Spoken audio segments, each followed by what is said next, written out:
À 83 jours du premier tour des élections cantonales, le 2 avril, vous élirez 100 représentants au Grand Conseil et 7 conseillers d'État. 7 sièges et pour l'instant 21 candidats dans la course. Nous les recevrons chacune et chacun d'ici au 1er mars, date du grand débat électoral organisé avec nos collègues du Temps, en direct, en public, depuis la salle de l'Alhambra. Bonsoir Delphine Bachmann.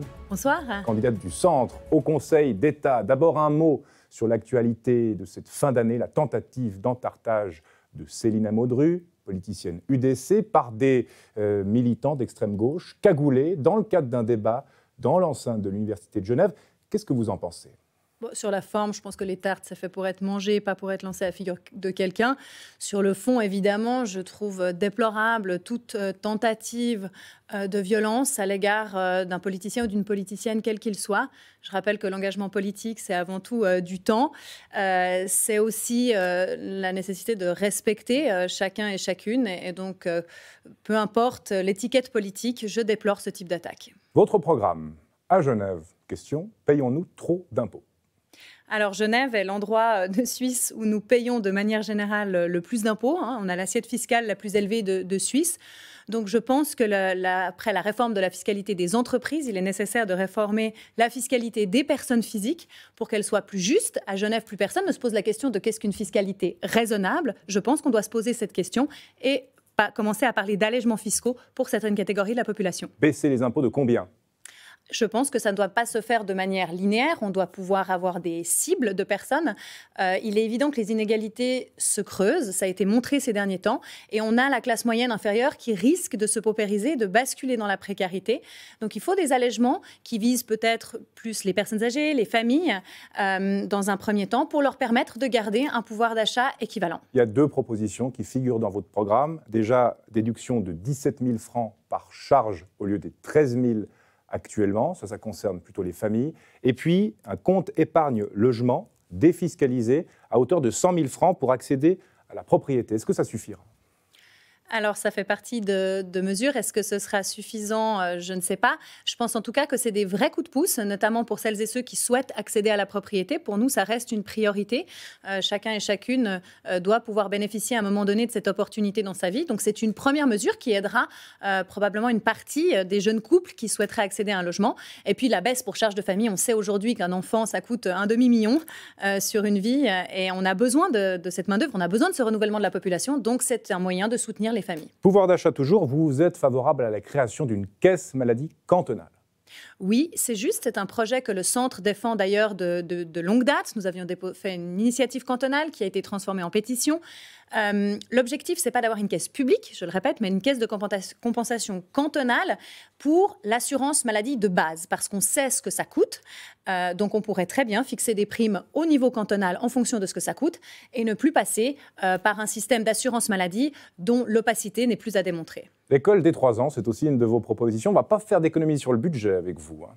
Alors, l'école des 3 ans serait sous forme de projet pilote. On sait que les places de crèche et l'éducation, entre guillemets, préscolaire est aujourd'hui a aujourd'hui un coût très important pour les parents aussi. Donc l'idée de pouvoir avoir un projet pilote sur l'école à partir de 3 ans, c'est de pouvoir permettre à diminuer les inégalités en faisant débuter plus tôt l'école et aussi de diminuer cette complexité pour celles et ceux qui travaillent d'avoir un moyen de garde pour leurs enfants. Baisser les impôts, augmenter les dépenses, ça ne se fera pas sans baisser, par exemple, les charges de l'État. Est-ce qu'il y a trop de fonctionnaires et d'employés de l'État à Genève ?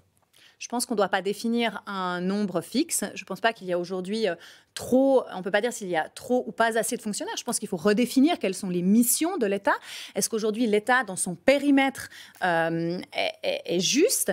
Et je pense qu'il y a des possibilités aujourd'hui de mutualiser des ressources, ce qui n'est pas fait, de prioriser aussi certains dossiers et de miser sur la subsidiarité en s'appuyant, par exemple, plus sur le tissu associatif qui aujourd'hui fait déjà une partie du travail et le fait bien. Les fonctionnaires sont 53 000 à Genève, dont au moins 40 000 qui sont des électeurs. On n'a plus le droit de les critiquer, les fonctionnaires. C'est devenu trop important ? Mais je pense que ce n'est pas de la responsabilité des fonctionnaires de savoir si c'est juste ou pas le nombre qu'ils sont. Ils ont un point important. On s'attaque tout le temps à la fonction publique en disant mais ces fonctionnaires qui ne font rien, qui sont grassement payés, etc. Ce n'est pas du tout un discours dans lequel je me reconnais.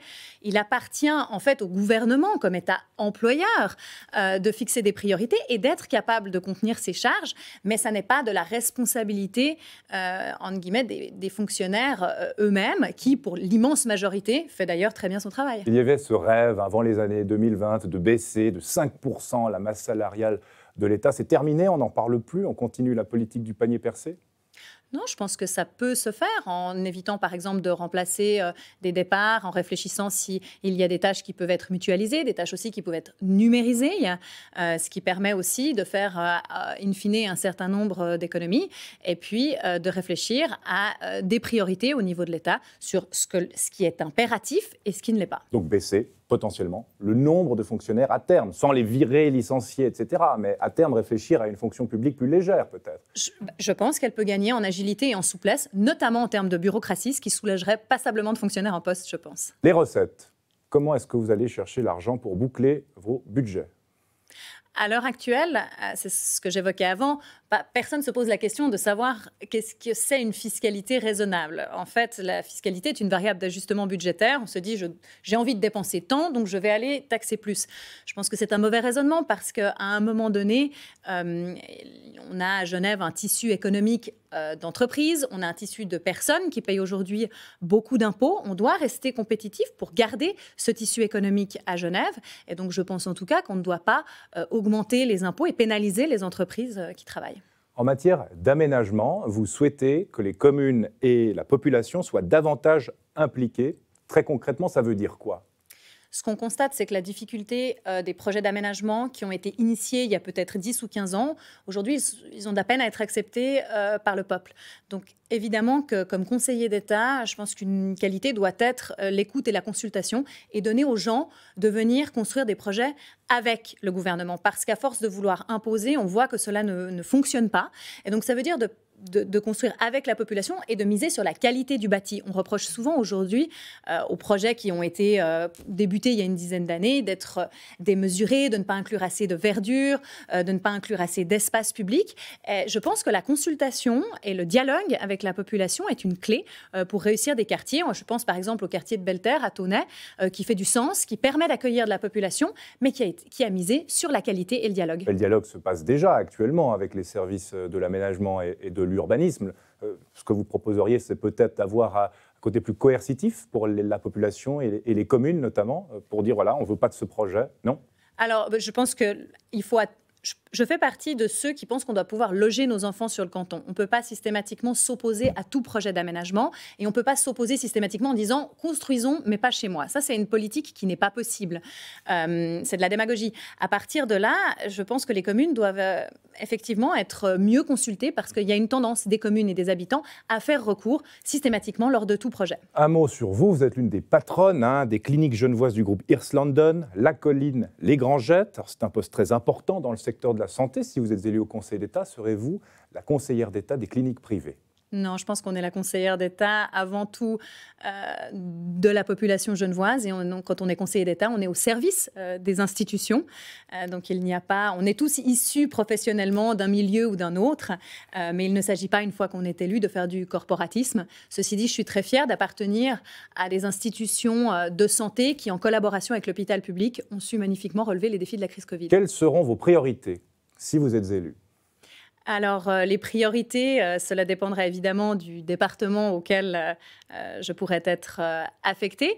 Maintenant, très clairement, je pense que le tissu économique genevois et les conditions cadres qui doivent être attractives pour notre économie sera une priorité en misant principalement sur deux axes qui sont pour moi en pleine cohérence avec ça. C'est un, la formation. Aujourd'hui, on ne fait plus le même métier toute sa vie, donc on doit avoir une formation tout au long de sa vie pour correspondre aussi, par exemple, aux enjeux de la transition numérique. Donc, je pense que la formation doit être repensée, notamment en termes d'orientation, pour continuer à correspondre aux besoins du marché. Et puis la deuxième chose, c'est, on le sait, les entreprises commencent à s'engager aujourd'hui dans la durabilité, dans la responsabilité.